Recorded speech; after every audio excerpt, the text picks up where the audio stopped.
Découvrez avec le formateur Bruno Quintin dans After Effects CS5 comment les lumières peuvent générer des particules. Dans cette vidéo de la formation sur Particular de chez Trapcode, je vais vous montrer les émetteurs de type Light. Donc je suis ici dans mon menu qui me permet de choisir différents types d'émetteurs de particules. Si je clique sur Light, il m'indique ce qu'il faut faire. Il faut créer une nouvelle lumière et il faut que le nom de la lumière commence par émetteur. Ce nom est déterminé dans les options, il est là. Il faut que les Light Name start with emitter. Je peux le copier si je veux. Donc il faut que je fabrique une nouvelle lumière, un nouveau calque. Donc dans les calques, créer lumière. Il me faudra un type de lumière concentrée. Éventuellement, si on n'est pas intéressé par la direction de projection des particules, on peut utiliser ponctuel. Et il faut donc, au début, qui est écrit émetteur. Voilà, donc on peut l'utiliser comme ça. Donc je rebascule dessus. Et j'avance ma tête de lecture. Donc quand il trouve bien un calque émetteur, il ne renvoie pas le message de tout à l'heure. Donc je peux changer le nom, mais il faut toujours garder émetteur devant. Et il y a light au pluriel, donc ce qui est très intéressant parce que du coup ça permet d'avoir plusieurs générateurs de particules à l'intérieur du même particular, du même effet. Donc l'intérêt c'est qu'on va voir qu'il y a une priorité au niveau des particules. Elles ne sont pas forcément transparentes ou blanches et je pourrais avoir d'autres couleurs. Donc selon la profondeur, il y aura des particules qui sont devant les unes ou derrière. Donc ce qu'on ne pourrait pas faire si on mettait simplement deux effets particulaires avec un autre émetteur.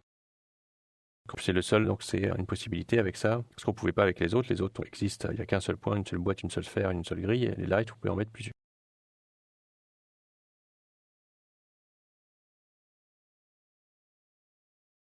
En plus, pour l'animation, vous pouvez animer avec les positions comme vous voulez, déclarer l'orientation de votre calque comme vous voulez, donc on voit bien que les paramètres de rotation ici sont désactivés, et les paramètres de position, c'est-à-dire c'est ceux de la lumière.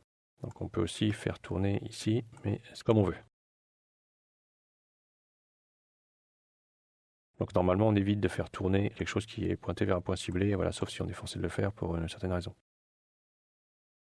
Donc ça, c'est géant. On peut aussi, encore plus géant, les animer grâce à toutes les capacités qu'on a d'animation dans After Effects. Donc vous pouvez utiliser le parentage, c'est tout à fait possible. Donc clic droit dans la tête de la colonne si on a masqué sa colonne de parents comme moi. Et puis là, voilà, je peux prendre mes deux lumières et les parenter là-dessus. Je vais remasquer ça pour me faire de la place. Et maintenant, elles sont solidaires, voilà, de l'objet nul. Cet objet nul peut être animé. Voilà, je vais utiliser ce magnifique outil de clé automatique. Oui ou non, je ne sais pas. Non, je ne vais pas l'utiliser finalement. Je vais appuyer sur U pour voir si j'ai changé quelque chose. Non. Je vais appuyer sur R, rotation. Oui, alors ce qu'il y a, c'est que ce n'était pas en 3D. Donc il faut mieux mettre le calque en 3D si c'est pour parenter des objets en 3D dessus. Et maintenant, je peux m'entraîner, m'amuser un peu à faire des rotations avec ça. Je vais faire 3 tours. Voilà, donc vous avez des émetteurs qui tournent comme ça.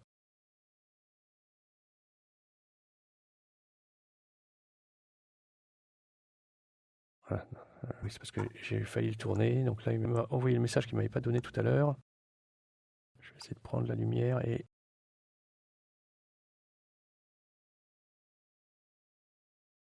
de la basculer de l'autre côté. Voilà. Donc vous pouvez faire l'animation comme vous voulez. Là, si on baisse la vélocité, on va avoir des traînées qui vont être un peu plus visibles.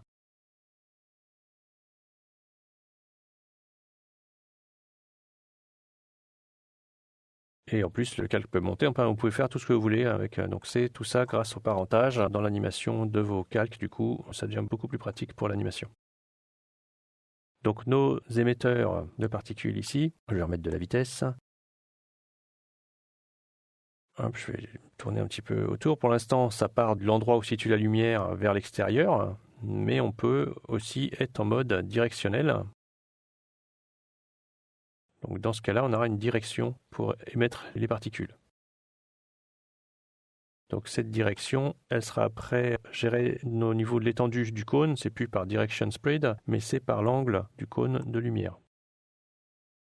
Donc là, j'ai mon angle. Et je peux le faire plus ou moins grand. Donc les particules sont émises à partir d'une zone, qu'on va bien apercevoir si je repasse ma vélocité à 0. Donc là, il y a un paquet de particules qui est ici. Et partent après dans une certaine direction. Si je veux faire que ça parte d'un point, il suffit de mettre 0 ici. Elles partent comme ça. Donc c'est dans les 3 axes que ça part d'une galette. Voilà, dans ce cas-là, on aurait des galettes comme ça et ça partirait de là. Hop, je vais remettre à 0 pour qu'on voit bien notre angle de cône. Donc l'angle du cône va vous permettre de gérer donc indépendamment sur chaque calque de lumière.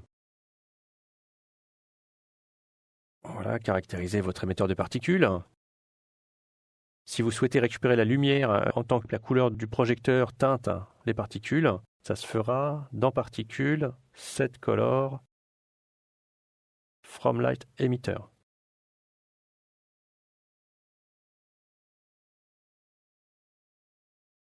Voilà, on peut avoir comme ça des particules de différentes couleurs dans l'espace.